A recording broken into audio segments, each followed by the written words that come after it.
क्या आपको कभी ऐसा लगा है कि आपने किसी पर भरोसा करके अपना दिल खोल कर रख दिया और कुछ समय बाद उसी इंसान ने आपकी उन्हीं बातों को आपके खिलाफ इस्तेमाल किया? चाणक्य कहते थे, संसार में हर दोस्ती के पीछे कोई न कोई स्वार्थ छिपा होता है। ये कड़वा सच है जिसे हम अक्सर नज़रअंदाज कर देते हैं। हम भावुक होकर अपनी योजनाएं, अपनी कमजोरियां और अपने राज उन्हें बता देते हैं जिन्हें हम अपना समझते हैं। लेकिन याद रखिए, आज का सबसे पक्का दोस्त कल का सबसे खतरनाक दुश्मन बन सकता है। आज हम उन 7 गुप्त बातों के बारे में जानेंगे जिन्हें चाणक्य ने जीवन रक्षक कहा है। अगर आप इन्हें छुपाना सीख गए तो दुनिया की कोई भी ताकत आपको मानसिक या सामाजिक रूप से तोड़ नहीं पाएगी। चलिए कूटनीति के इस गहरे सफर पर चलते हैं। नियम 1, घर की दरारें, फैमिली कॉन्फ्लिक्ट्स। चाणक्य का पहला सूत्र, अपने घर के झगड़े और अपमान को कभी घर की चौखट के बाहर न जाने दें। मनोविज्ञान कहता है कि जब आप दूसरों को अपने घर की परेशानियां बताते हैं तो वे आपको सहानुभूति नहीं देते, बल्कि आपकी कमजोरी को नोट कर लेते हैं। लोग करुणा नहीं, कहानी चाहते हैं। जैसे ही उन्हें पता चलता है कि आपके घर की नींव हिल रही है, वे उस दरार को भरने के बजाय उसे और चौड़ा करने की कोशिश करते हैं। आपके घर की बात सिर्फ आपके घर तक रहनी चाहिए। नियम 2, आपकी कमाई और तिजोरी, वेल्थ एंड इनकम। दूसरा रहस्य, अपनी धन संपत्ति का बखान कभी न करें। चाणक्य के अनुसार धन गुप्त हो तो सुरक्षित है। जैसे ही दुनिया को पता चलता है कि आपकी जेब कितनी गर्म है, वैसे ही आपके शुभ चिंतकों की भीड़ बढ़ने लगती है।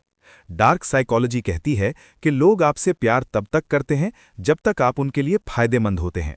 यदि आप अपनी कमाई बताते हैं तो आप लालची लोगों और चोरों को खुला आमंत्रण दे रहे हैं। अमीर दिखना बंद करें, अमीर बनना शुरू करें, चुपचाप। नियम 3, आने वाला प्रहार, फ्यूचर प्लान्स। तीसरा सूत्र, अपनी योजनाओं को तब तक गुप्त रखें जब तक वे पूरी न हो जाएं। चाणक्य ने सिखाया कि किसी भी बड़े काम की घोषणा करने से पहले उसे सिद्ध करना चाहिए। जब आप अपनी योजनाएं बताते हैं तो आप न केवल शत्रुओं को सचेत करते हैं, बल्कि अपनी फोकस एनर्जी को भी खो देते हैं। बोलने से जो डोपामीन मिलता है, वो आपको काम पूरा करने से पहले ही जीत का झूठा एहसास करा देता है। इसलिए अपने अगले कदम को तब तक छुपाएं जब तक दुनिया आपका रिजल्ट न देख ले। नियम 4, आपकी कमजोरी, योर वीकनेस।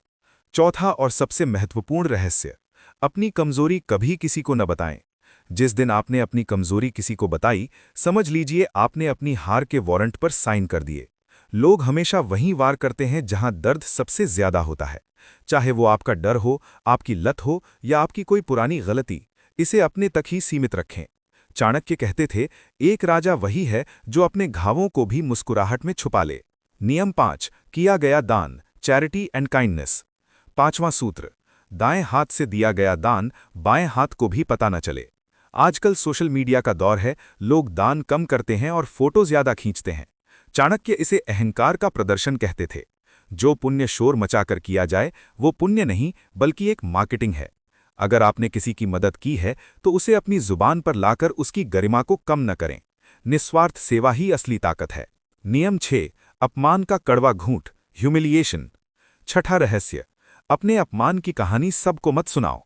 हम अक्सर सहानुभूति पाने के लिए लोगों को बताते हैं कि हमारे साथ कितना बुरा हुआ, लेकिन दुनिया सहानुभूति नहीं, मजाक उड़ाने का मौका ढूंढती है। जब आप अपनी हार और अपमान के बारे में बार बार बात करते हैं तो आप अपनी छवि एक विक्टिम यानी बेचारे की बना लेते हैं। अपमान को याद रखें, पर उसे सीने में आग बनाकर दबा दें। जब आप सफल होंगे तो आपका मौन ही सबसे बड़ा बदला होगा। नियम 7, मन की भावनाएं, डीप इमोशंस। सातवां और अंतिम सूत्र, अपने क्रोध, मोह और पीड़ा को हर किसी के सामने न खोलें। जो व्यक्ति हर किसी के सामने रो देता है या हर बात पर गुस्सा हो जाता है, वो सबसे आसानी से मैनिपुलेट किया जा सकता है। चाणक्य कहते थे, मनुष्य का सबसे बड़ा रहस्य उसका मन है। अपनी भावनाओं को सहेजना सीखें। जो व्यक्ति अपनी भावनाओं पर नियंत्रण रखता है, वही दूसरों को नियंत्रित कर सकता है। दोस्तों, ये 7 बातें सिर्फ नीतियां नहीं हैं, ये आपका सुरक्षा कवच है। इस जहरीली दुनिया में खुद को बचाना और सफल बनाना आपकी जिम्मेदारी है। अगर आप आज से ही इनमें से एक भी बात को गुप्त रखना शुरू करते हैं तो आप देखेंगे कि लोग आपको ज्यादा सम्मान देने लगे हैं। अगर आपको आज का ये पाठ पसंद आया हो तो कमेंट में चाणक्य लिखें। अपनी प्राइवेसी की रक्षा करें और शक्तिशाली बनें। सब्सक्राइब करें ऐसी ही कूटनीति के लिए। जय हिंद।